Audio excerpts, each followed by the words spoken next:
Bon là je fais n'importe quoi, hein. Vous le voyez, hein, je fais n'importe quoi. Mais par contre, c'est vrai qu'il y a un vrai plaisir à venir toucher ce clavier. Bon, maintenant je lui vois deux inconvénients principaux. Le tout premier, c'est le fait que...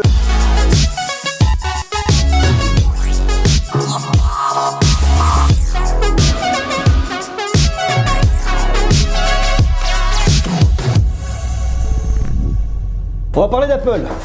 Fois n'est pas coutume.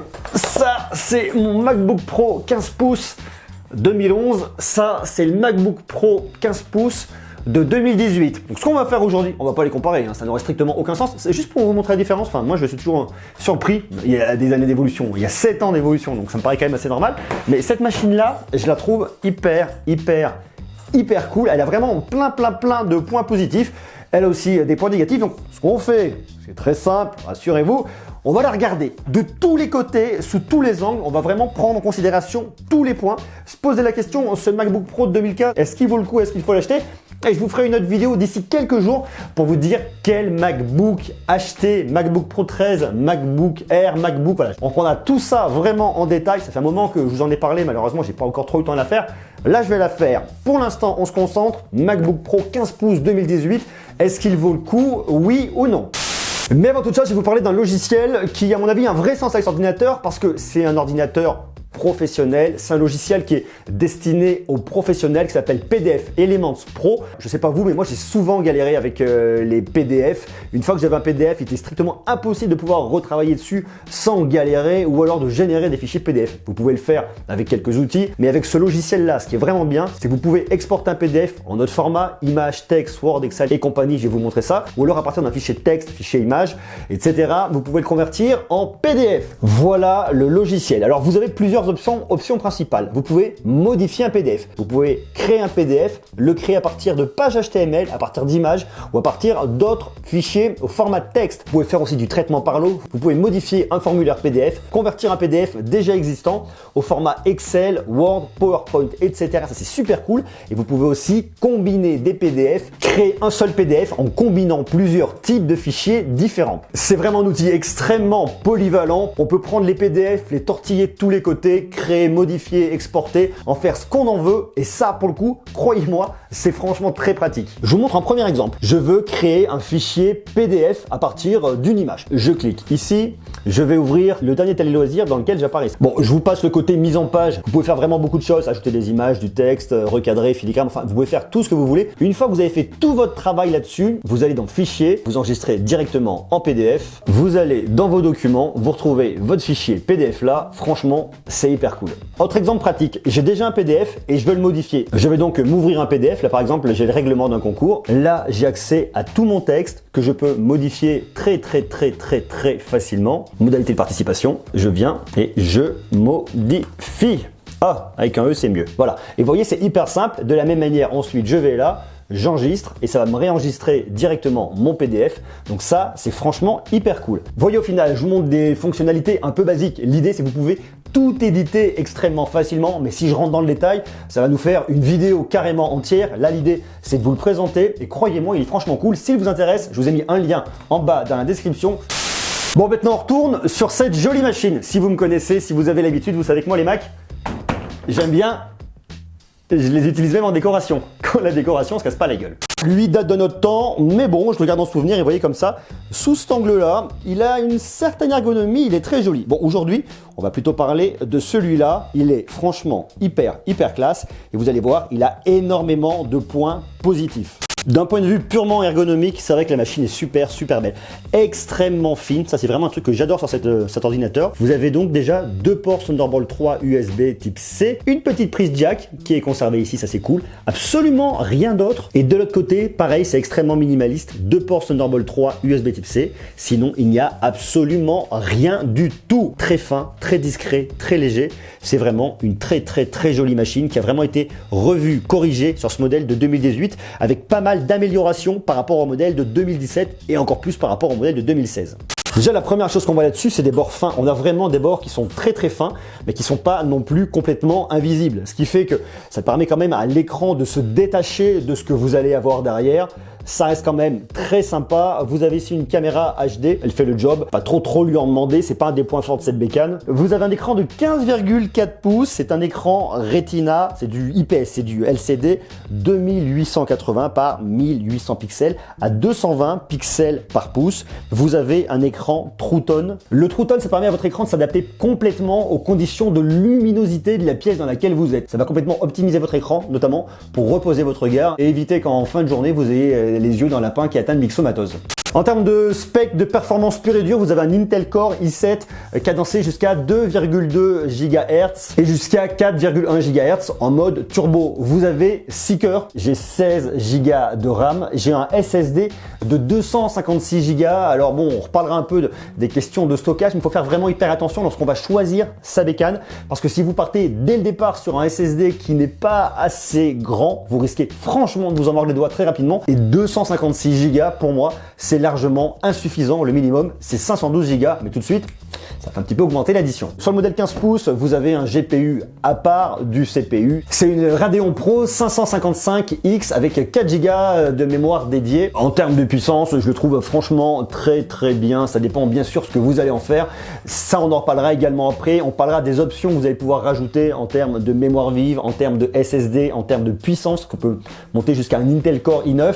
Ça va complètement dépendre de vos besoins, dépendre de votre métier, mais tel qu'il est là en l'état, je dirais sur un usage courant pour aller 80% des personnes, c'est vraiment une excellente machine. Gros point fort cette année, c'est le clavier. Alors le clavier Papillon, on en a beaucoup entendu parler, il a eu beaucoup de déboires, là il a été revu et corrigé, notamment en rajoutant du silicone en dessous des touches, ce qui apporte 2 points très positifs. Le tout premier, ça va empêcher les impuretés de passer en dessous et de bloquer les touches, ce qui fait que vos touches, elles marchent bien. Et puis le deuxième point très positif, surtout que vous avez un clavier complètement silencieux. Et ça, c'est vrai que ça fait franchement du bien. Bon, là, je fais n'importe quoi, hein. Vous le voyez, hein, je fais n'importe quoi. Mais par contre, c'est vrai qu'il y a un vrai plaisir à venir toucher ce clavier. C'est vrai que c'est franchement un vrai plaisir de pouvoir manipuler ce clavier. La qualité est vraiment là, il y a un vrai retour de touche. Pourtant, vous avez des touches qui sont complètement plates.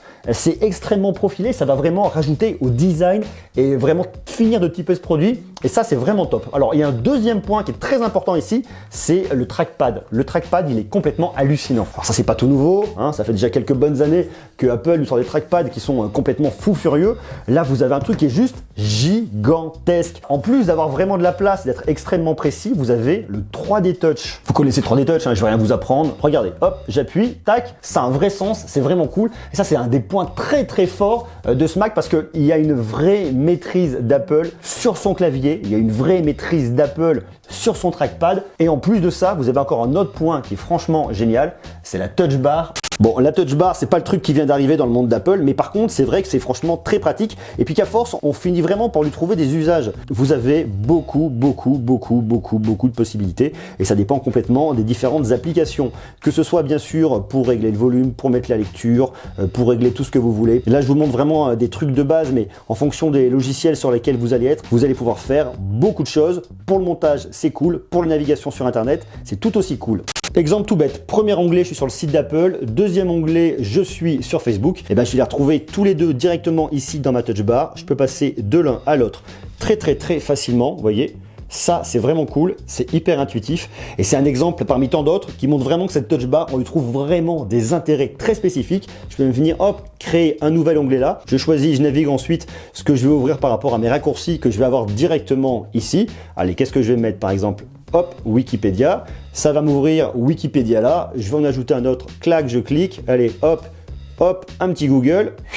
Ça m'ouvre Google. Donc la Touch Bar qui était au début un peu gadget a vraiment aujourd'hui un vrai sens et une vraie utilité sur ces machines. Alors vous allez voir, pour du montage sur Final Cut Pro, c'est vraiment pratique. Sur plein de logiciels, ça devient très pratique et ça c'est vraiment cool. Sur ce modèle en plus, vous avez du Bluetooth 5.0, vous avez Siri. L'autonomie aussi sur la machine est franchement excellente, ça va dépendre complètement de vos usages. Si vous passez beaucoup de temps sur Logic à faire des montages, si vous travaillez sur Photoshop, que vous avez plein de cas, que vous avez besoin de beaucoup de puissance, si vous faites de la 3D qui va vraiment venir chercher de la ressource, la machine derrière va encaisser, par contre l'autonomie va baisser. Si par contre c'est de la bureautique, ça ira tout de suite beaucoup mieux. C'est vraiment pas du tout une machine qui va vous décevoir. Autre point qui est franchement énorme sur cette machine, c'est l'audio. Les deux haut-parleurs se situent ici de chaque côté du clavier et franchement, ça envoie du bois. Vous êtes prêts les gars?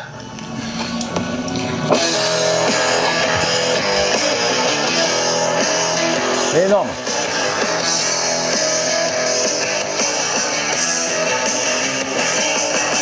Il y a beaucoup de puissance, le son est de qualité, c'est franchement cool, il y a une belle spatialisation. On peut dire que là-dessus aussi, il y a un vrai bon boulot de fait de la part d'Apple. Bon, maintenant, il y a une prise jack. Ah, on va l'utiliser, ça serait quand même dommage de laisser ça de côté. Ouais. C'est énorme. Le volume que vous avez là-dedans, alors le but c'est pas de se rendre complètement sourd, mais c'est vrai que ça marche très très bien. Cette machine, d'un point de vue audio, d'un point de vue multimédia, c'est vraiment un excellent ordinateur portable. Bon, maintenant je lui vois deux inconvénients principaux. Le tout premier, c'est le fait que vous n'ayez que du port Thunderbolt 3 USB type C de chaque côté. Vous n'avez absolument rien d'autre, ce qui fait qu'en termes de compatibilité, même avec les produits d'Apple, c'est pas terrible. Tout simplement parce que lorsque vous allez acheter le dernier iPad Pro, il se connecte en USB type C. Donc là, USB type C vers USB type C, ça marche, pas de problème. Par contre, si vous avez un iPhone, avec l'ordinateur et avec les iPhones, vous n'avez pas d'adaptateur port Lightning vers USB type C. Ça, il va falloir aller l'acheter par vous-même. Ça fait un petit peu râler, surtout quand on connaît le prix des accessoires Apple. Donc ce qui est très important pour contrer tout ça, c'est d'acheter un dock. Là, je prends un exemple, c'est un petit dock de chez Targus qui marche très bien. Ce qui va avoir très positif et ce qui est vraiment cool. Et du coup, c'est aussi un peu le point fort de cette machine, c'est à la fois son point faible et son point fort. Vous prenez votre petit dock, vous allez le brancher directement hop en USB type C et avec ça, vous allez pouvoir faire beaucoup de choses. Vous allez pouvoir avoir par exemple bien déjà deux ports USB type A, ça c'est cool. Retrouver un autre port USB type C si toutefois vous en aviez encore besoin.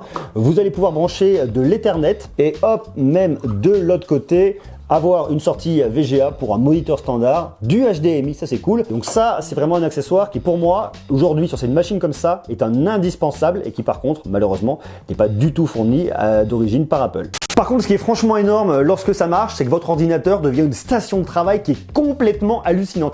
Avec 4 ports Thunderbolt 3 USB type C, vous pouvez franchement en faire. Déjà dans le premier, vous pouvez imaginer mettre un disque dur qui va travailler très rapidement, notamment pour de la vidéo, pour de la sauvegarde, pour du travail en direct. Ça, c'est un très bon point.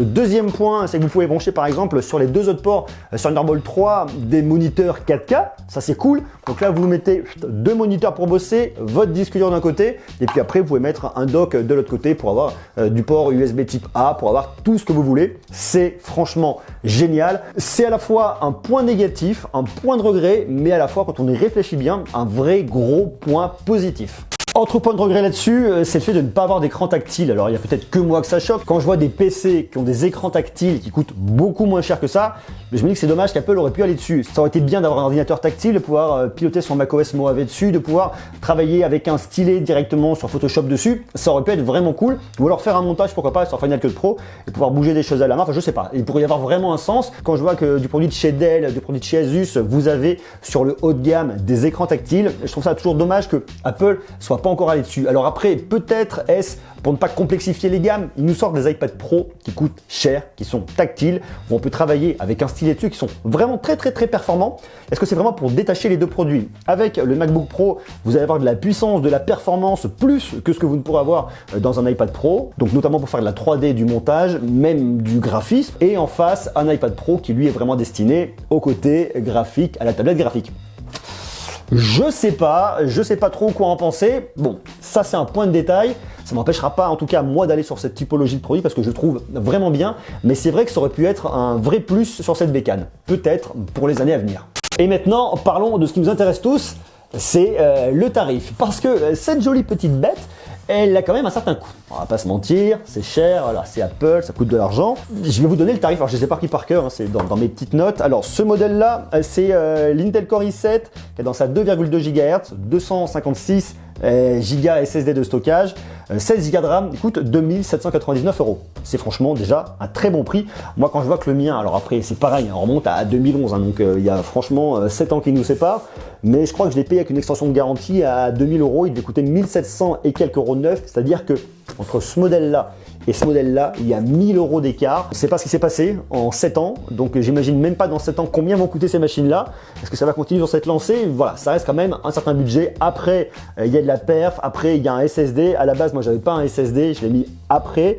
Bon, Il faut aussi comparer ce qui est comparable, mais c'est vrai que je trouve quand même que ça reste très cher. Et si vous allez sur l'autre modèle, c'est-à-dire un Intel Core i7 qui a lancé jusqu'à 2,6 GHz, 16 Go de RAM, 512 Go de stockage, 3299 €. C'est quand même un certain prix. Alors après les options, et c'est là un petit peu où le truc s'envole, si vous voulez passer carrément sur un Intel Core i9, ça vous coûtera plus 480 €. Si vous voulez passer sur 32 Go au lieu de 16 Go, plus 480 €. Au lieu d'avoir une Radeon Pro 555X, vous voulez passer sur le modèle 560X, plus 120 €. Et par contre, là où les prix s'envolent, c'est sur le prix du SSD, sur le stockage. Là, ça devient complètement fou. 512 Go de stockage à la place de 256, plus 240 €. 1 Tera, plus 720 €. 2 Tera, plus 1680 €. Et 4 Tera, plus 4080 €. Est-ce que vous avez besoin de 4 Tera? Je suis pas sûr. Après, on peut toujours se dire qu'on va passer sur un disque externe en Thunderbolt 3. Ça peut aussi le faire. Il peut y avoir un vrai intérêt. Mais je pense néanmoins, et j'en reste intimement convaincu, qu'acheter un MacBook Pro en 256 Go, vous allez être très rapidement limité en termes de stockage, en termes de photos, de tout ce que vous voulez de vidéo. Vous risquez franchement de vous en mordre les doigts. Je serai vous dès le départ. J'hésiterai pas à rajouter 240 €. On n'est plus à 240 € près. Je plaisante bien sûr. Pour terminer, à qui se destine ce MacBook Pro? Des professionnels, des utilisateurs exigeants. Qui dit pro? Moi, je pense surtout à des infographistes, à des gens qui travaillent dans le domaine de la vidéo, à des gens qui bossent dans la 3D pour vraiment avoir une machine complètement polyvalente avec beaucoup de puissance. Assez peu les étudiants. Pour les étudiants, on ira plus sur un MacBook Air qui va coûter moins cher, un modèle 13 pouces, modèle 15 pouces. Ça reste quand même le modèle le plus haut de gamme dans cette typologie de machine et forcément celle qui va coûter la plus cher. Et ça s'adresse également aux Mac lovers, à tous ceux qui aiment Apple et qui forcément veulent des ordis, veulent un 15 pouces, mais veulent un 15 pouces sur un MacBook Pro. Et forcément, à ce prix-là, vous allez en avoir pour votre argent.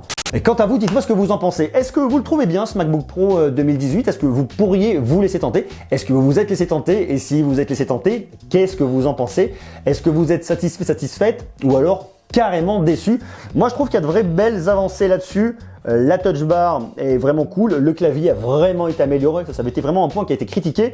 Le trackpad reste toujours très bon, on pourrait aller plus loin encore au niveau de l'écran, notamment avec du tactile, on pourrait encore améliorer un peu tout ça, mais je trouve que déjà aujourd'hui cette machine comme elle est là, en termes de performance elle est bien, en termes d'autonomie elle est bien, en termes de qualité générale, c'est vraiment une super bécane. Et je vous invite à vous abonner parce que dans quelques jours, je vais vous sortir un guide quel MacBook acheter en 2018, voire 2019, parce que maintenant on n'est plus qu'à quelques jours près. D'ici là, je vous invite à aller voir aussi ma playlist pour découvrir tous les ordis du moment, PC, Mac.